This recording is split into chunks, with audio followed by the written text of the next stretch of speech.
अस्सलाम वालेकुम नाज़रीन, मैं हूँ सैयद सलवा।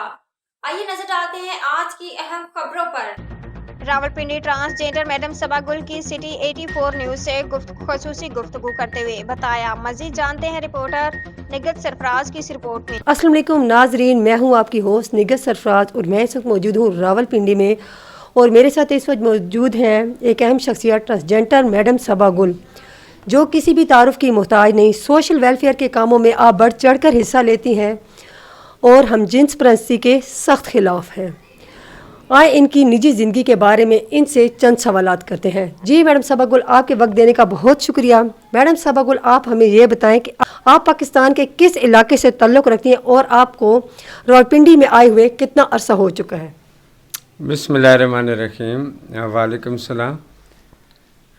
मेरा बेसिकल जो शहर है वो एबटाबाद है। मैं गुजर बलादरी से ताल्लुक़ रखती हूँ। कटाना गुजर मेरी कौम है।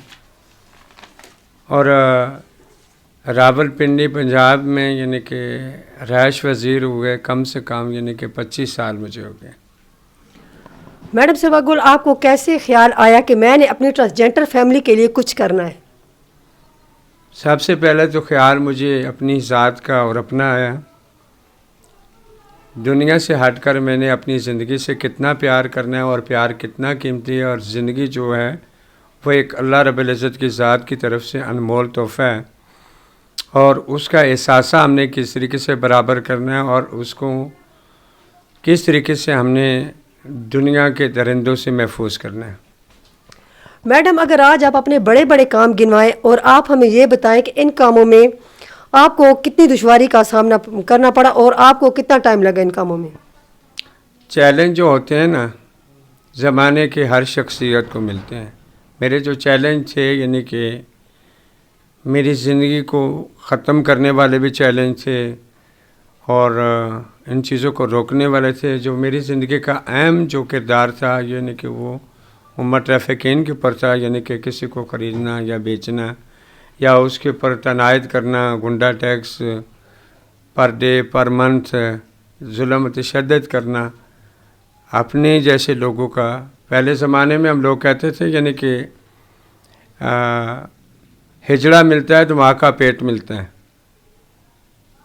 और इसी तरीके से मुझे दुख लगा यानी कि ये कहानी थी, एक प्यार था, यानी कि इसको इन लोगों ने अपनी हवस का निशाना क्यों बनाया, क्यों लालच इन लोगों को आई, पैसा क्यों ज़्यादा ज़रूरी है और इस पैसे का करेंगे क्या। अगर हम पैसे के लालच पे यानी कि नाजेबा या गैर मशर्तियों वाले जो काम होते हैं वो हम करते हैं, गैर ज़रूरी जो हम अपनी कम्युनिटी के साथ इम्तियाजी सलूक शुरू कर देते हैं, तो उसमें सिर्फ़ एक चीज़ होती है, वो काटती है अंदर को, यानी कि हम झूठ पे झूठ बोले जा रहे हैं। और उन लोगों को बचाना मेरा सबसे बड़ा अहम बड़ा किरदार था, बड़ा मिशन था। अभी अल्हम्दुलिल्लाह उसमें मैं कामयाब हो गई और बहुत सारे ऐसे इदारे मेरे साथ खड़े हो गए। तो मैं ललकार कर कह सकती हूँ यानी कि मुझे चैलेंज करके दिखाओ यानी कि ये काम कोई गलत कर है, यानी कि ये किसी को बेचना या किसी को ख़रीदना ये सही है। क्या पाकिस्तान की अदालतें, पाकिस्तान का कानून ट्रांसजेंडर के लिए इंसाफ करते हुए नजर आती है? ट्रांसजेंडर के लिए जो नौकरियां आती हैं क्या वो आप लोगों को बआसानी मिल जाती हैं?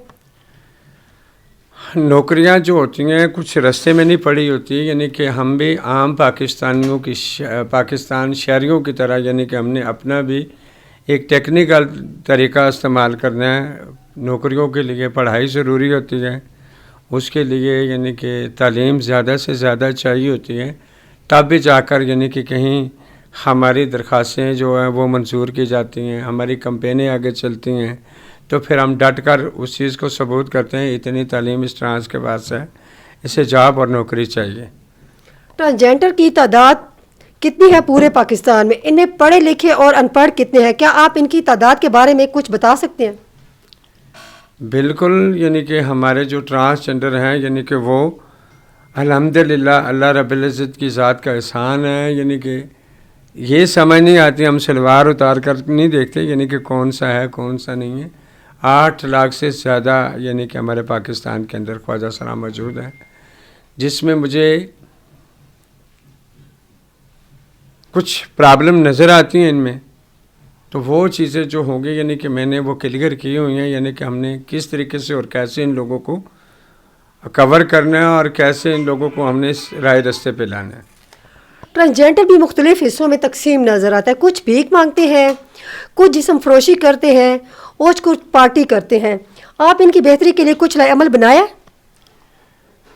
پاکستان کے اندر جب 77 سال پاکستان بنے ہوئے ہو گئے ہیں، اس سے پہلے یعنی کہ آپ حساب لگا لیں کوئی شمار نہیں ہے، یعنی کہ 1400 سال گزر گئے ہیں یا جتنے بھی سال گزر گئے ہیں، کتنی صدیاں جو 1400 سال، آپ اس میں دیکھیں یعنی کہ پچھلی آپ ان چیزوں پہ توجہ دیں۔ کوئی بڑے بزرگ لوگ یا کچھ کہتے تھے جس وقت وہ خواجہ سرا تھے جو مغل اعظم کے دور میں عزت کی زندگی گزار رہے تھے، وہ یہاں تک محدود تھے، یعنی کہ انہوں نے گھر سے باہر نہیں نکلنا۔ وقت آتا ہے کسی کے گھر شادی ہوتی ہے، وہ شادی والے دن بھی نہیں جاتے تھے، مہینے کے بعد، 10 دن کے بعد، 15 دن کے بعد ان کے بچے کی سیرے کی خوشی لے کر آتے تھے۔ ان کے گھروں میں بچہ پیدا ہوتا تھا، تب خواجہ سراں برلے ورلے نظر آتے تھے، یعنی کہ کوئی کسی جگہ پہ آپ پتھر اٹھاؤ نیچے دیکھو، 100 نہیں ہوتے، ہزاروں نہیں ہوتے، لاکھوں کے حساب سے نیچے نظر آتے ہیں۔ ٹرانسجینڈر کے ساتھ ساتھ آپ عام لوگوں کی بھی بڑی مدد کرتی ہیں، کیا حکومت بھی اس میں آپ کا ساتھ دیتی ہے یا آپ یہ سارے کام اپنے سر پہ سر انجام دے رہی ہیں؟ اس کہاوت میں کہا جاتا ہے دانے دانے پہ لکھا ہے کھانے والے کا نام۔ اللہ تعالیٰ نے جب میرے ہاتھوں سے کسی کو دلانا ہوتا ہے تو اللہ تعالیٰ کی ذات ہے میری مدد کرنے والی، اس کے علاوہ یعنی کہ اس پاکستان کے اندر کوئی ایسا شخص نہیں ہے مدد کرے۔ یعنی کہ اب میں ایک ادارہ میرا اپنا رجسٹر ہے، پرو جنرل سپورٹ فاؤنڈیشن۔ یہ جمعرات جو گزری، اس جمعرات کو ہم نے دسترخوان اس کا لگایا تھا، ماشاءاللہ ہمارا اس ادارے کا جو پہلا کام تھا بڑا خوبصورت انداز سے، یعنی کہ اتنے بچے، جوان، عورتیں، بزرگ، یعنی کہ لوگ وہاں اس طریقے سے آگے تھے جیسے محسوس ہوتا ہے انہوں نے مہینہ بھر یا 10 دن بھر کھایا ہی کچھ نہیں۔ میں وہ کام کروں گی اپنے اس ادارے کے